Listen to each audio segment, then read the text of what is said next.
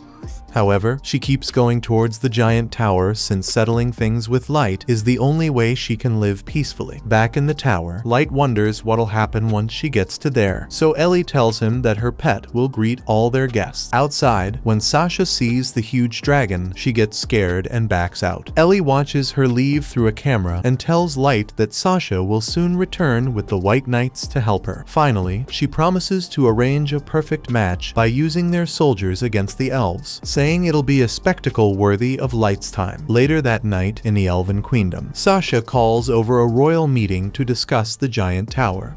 She explains to all the elf nobles that many giant monsters are prowling around the tower, which has caused the other monsters to spread out to the forest's outer area. Then, she also reveals that the tower itself is guarded by a fearsome dragon, which shocks them all.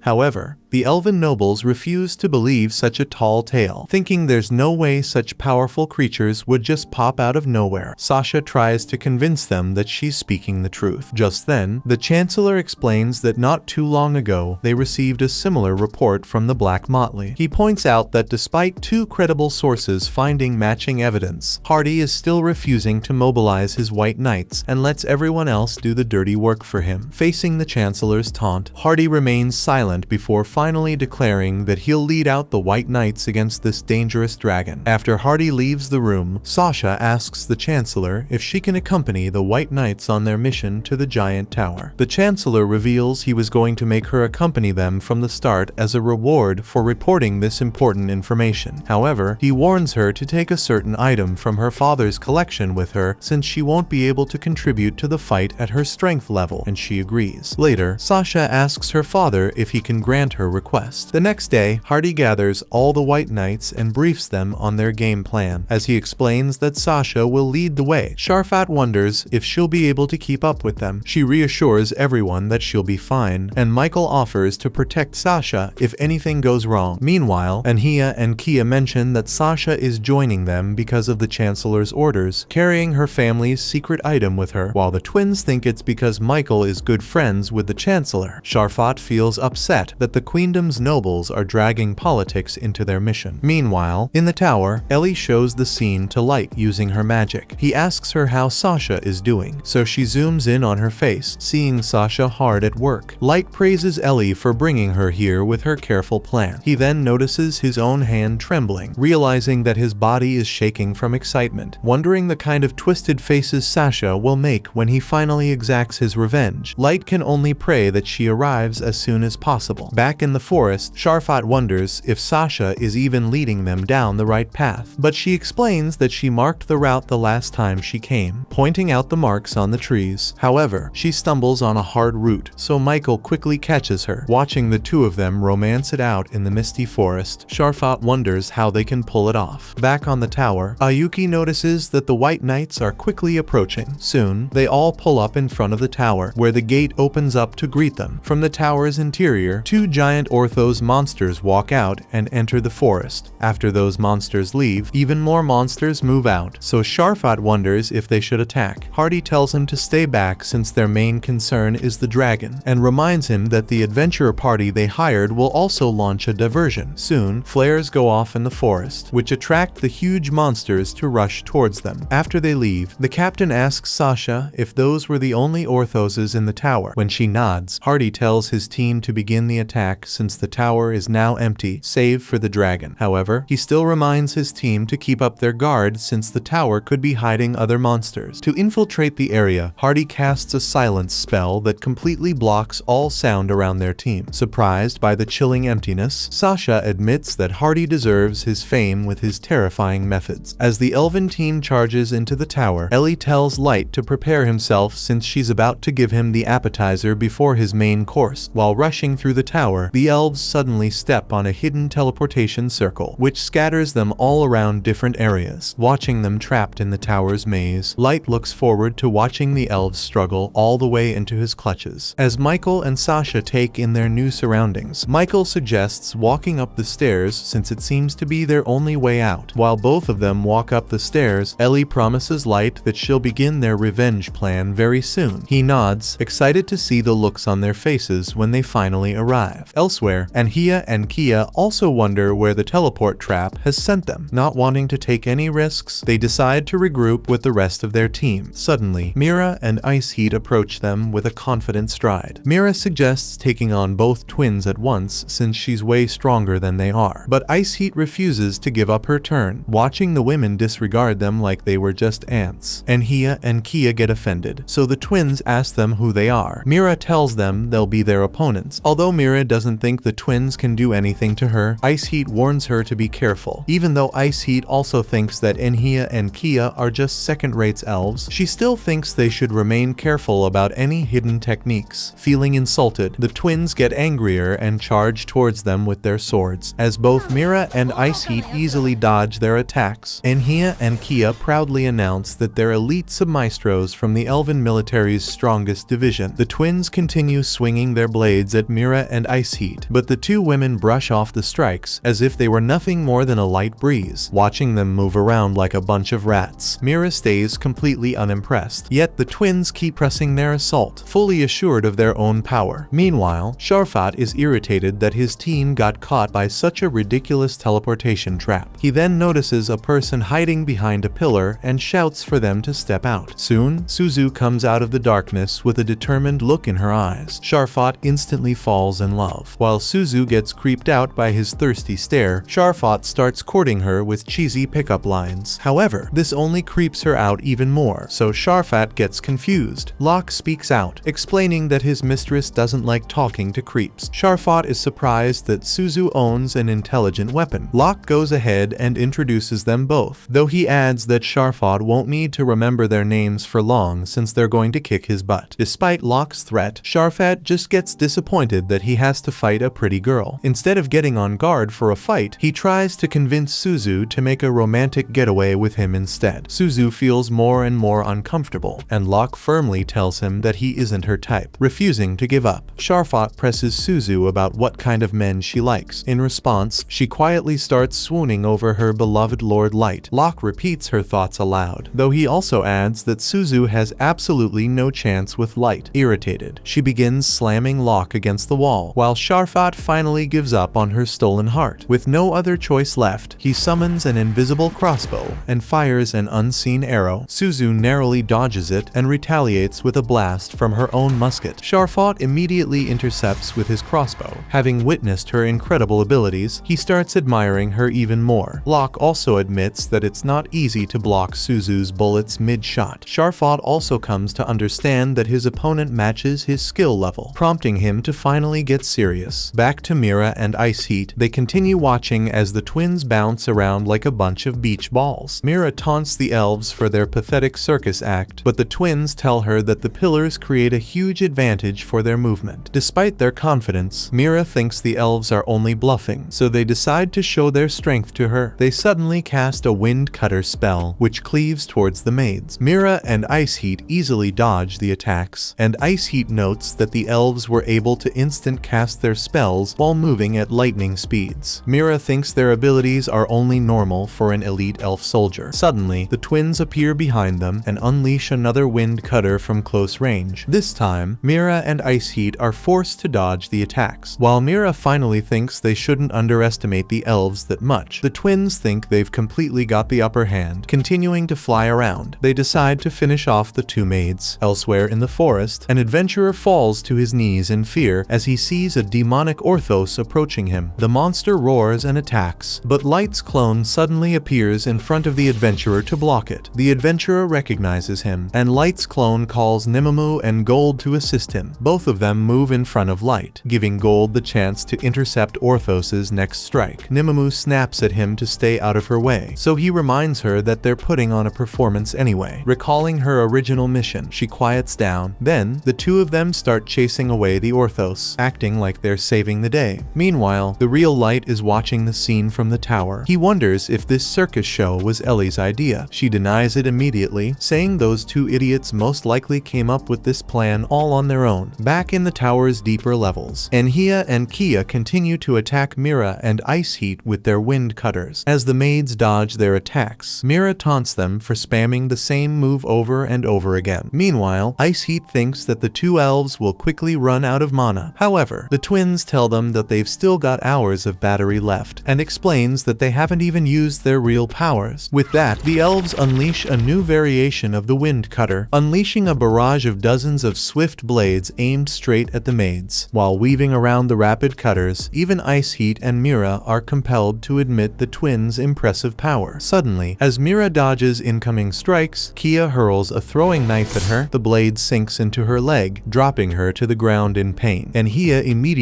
takes advantage of her injury and cuts off Mira's arm. While the arrogant twins start planning which body part they want to cut off next, Mira asks Ice Heat what she thinks about their abilities. Ice Heat admits they've shown an impressive display, but dismisses them as a pair of chumps, which enrages them. They remind Mira that they literally cut her arm off, but she calmly notes that their blades don't have a single drop of blood on them. Mira reveals that she only faked her injuries, and without warning, she eats her own broken arm. In front of the stunned twins, she regenerates her arm like it was nothing. They wonder if Mira is even real, and she responds by pulling on her own head to scare them even more. After detaching her own head, she proudly reveals that she's a chimera, whose body is made of different creatures. Since her body parts are independent, Mira can easily detach and reattach her limbs and head at will. After explaining this, Mira reveals that she and Ice Heat are both level 7777. This massive number completely fries the twins' brains, so Mira tells them to test her out. To see if Mira is bluffing, the twins attack both maids with another wind cutter. This time, they don't even bother dodging since the attack harmlessly bounces off their bodies. Mira feels smug that her acting fooled the twins, which only infuriates them further, so they charge towards her. As both elves slash their real swords at the two maids, they remain completely unharmed. When Ice Heat and Mira call them worthless, the horrified twins immediately turn tail and flee. Watching them escape, Mira creates a spiky shield, while Ice Heat begins charging her fiery fist Ifrit. Elsewhere, Sharfot taunts Suzu as he continues to attack her. While she runs away from his crossbow bolts, he tells her to start fighting back. Suddenly, Sharfot fires a bolt that streaks straight toward her, and she only just manages to evade it. However, another wave of homing bolts launches from behind Suzu, but she leaps into the air and dodges those as well. Sharfot then takes advantage of the fact that she can't dodge while mid-air and unleashes a barrage of homing bolts that erupt the moment they make contact with her. As the explosion's smoke fills the area, Sharfot thinks he overdid it. However, once the smoke clears, he is surprised to see Suzu standing completely unharmed. Seeing her incredible talent, he continues falling for her even more. Sharfot tells Suzu to abandon Light or whatever loser she's in love with. Suddenly, Locke becomes terrified, realizing that Sharfot has no idea what's about to happen to him for bad-mouthing Light. Suzu suddenly starts powering up and gets locked into complete kill mode. Meanwhile, the twin elves run into a dead end where Ice Heat starts blowing a scorching hot wind towards them. Unable to withstand the intense heat, the twins create giant ice walls with their magic. However, the hot winds burn the ice like butter, so they start casting more magic to strengthen them. With each chant, the twins create new ice walls, which immediately get torn down by the wind's incredible heat. As they desperately try to make more ice walls, even the twins' bodies and clothes catch on fire. However, Ice Heat keeps increasing the strength of her flames, while the twins can only stare at their doom as the intense fire envelops their bodies. Back with Suzu, she pulls Locke's trigger a billion times per second to create an ocean of powered bullets. Even though Locke urges Suzu to calm down, she mindlessly fires a relentless storm of bullets at Sharfot, who only barely manages to escape. As the elf pervert runs away, he tries to counter Suzu's bullets with his crossbows. However, the sheer amount of bullets overwhelms him, and at that moment, one of the shots shatters his crossbow to pieces. Then, even more bullets tear into his body, and Sharfot is overwhelmed by agonizing pain as Suzu's magic inflicts him with poison and a multitude of other status effects. Back to the twins, Ice Heat feels worried that she killed the twins. Mira reassures her that they survived since Ellie cast a barrier to protect them. The twins desperately plead with the maids to spare their lives, and Mira suddenly lifts them up. In that moment, she reminds them of all the times they brutally tortured human slaves without a shred of mercy. She then forces her tentacles down their throats. Mira says that Light has ordered her to torture the twins as much as she can while extracting information from them. She then swallows the twins in her grisly tentacles, ready to destroy every shred of their sanity. Meanwhile, Sharfot lies bloody and broken on the ground, begging Suzu for mercy. Instead instead of helping him, she starts stomping on his face in rage, ready to kill him for disrespecting her lord. However, Locke reminds Suzu that Light ordered her to keep her prey alive, so she immediately stops. Feeling guilty that she almost ruined her master's plan, Suzu starts crying. Meanwhile, Light asks Ellie about Sasha's status, and Ellie informs him that the elf is just about to reach the top floor. In another level of the tower, Jack faces off against Must. Jack reveals his incredible level of 7,777